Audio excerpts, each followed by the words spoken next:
आपके साथ खबर शामिल करते हैं जंग से, जहां पर 12 रबीउल अव्वल को मनाने की तैयारियां बड़े जोशो खरोश से जारी हैं। इसी हवाले से मजीद तफसीलात जानते हैं हमारे नुमाइंदे राना मोहम्मद रमज़ान से।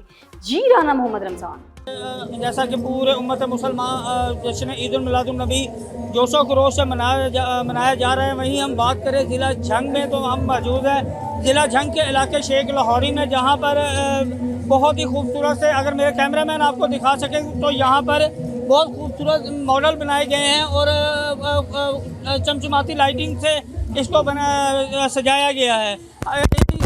इससे आगे हम हमारे साथ मौजूद हैं अली उल मुर्तज़ा साहब, आए हम उनसे बात करते हैं, उनसे पूछते हैं कि ये जो आज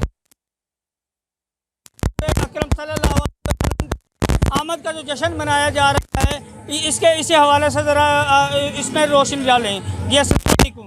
वालेकुम अस्सलाम। अली भाई, आज का जो इवेंट आप लोग कर रहे हैं इसके बारे में ज़रा हमें थोड़ा सा आगाह कीजिए। हम इवेंट कर रहे हैं, मैं दुनिया को सबसे पहले ये पैगाम देना चाहता हूँ, पूरी दुनिया मेरा न्यूज़ देख रही होगी, तो मैं दुनिया को सबसे पहले ये पैगाम देना चाहता हूँ कि ये हमारा ईद उल मिलाद नबी का दिन है, बहुत बड़ा दिन होता है, इसलिए हमें ज़्यादा से ज़्यादा अल्लाह पाक और अल्लाह पाक का जिक्र करना चाहिए, अपने प्यारे हबीब सल्लल्लाहु अलैहि वसल्लम का जिक्र करना चाहिए, दुरूद शरीफ पढ़ना चाहिए।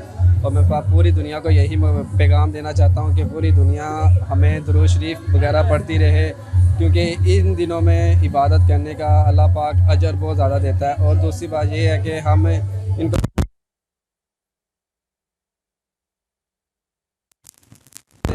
आज हम इस मेहनत हमारी ये तंग लाई है, तो ये हम हर साल मनाते हैं जी 12 रबीउल अव्वल की। हम ये 11 रबीउल अव्वल 12 रबीउल अव्वल 2 दिन की तैयारियां हम करते हैं इसकी।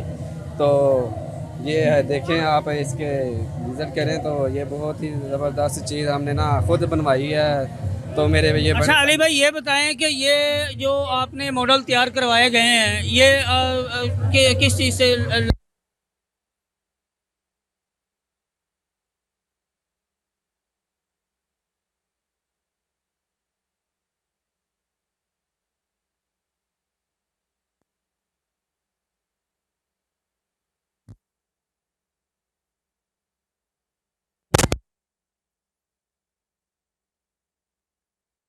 यहाँ पर पिछला अरसा 10 साल से हम लोग यहाँ पर इस बाज़ार को ऐसे ही सजाया करते हैं और कोशिश करते हैं कि आने वाले साल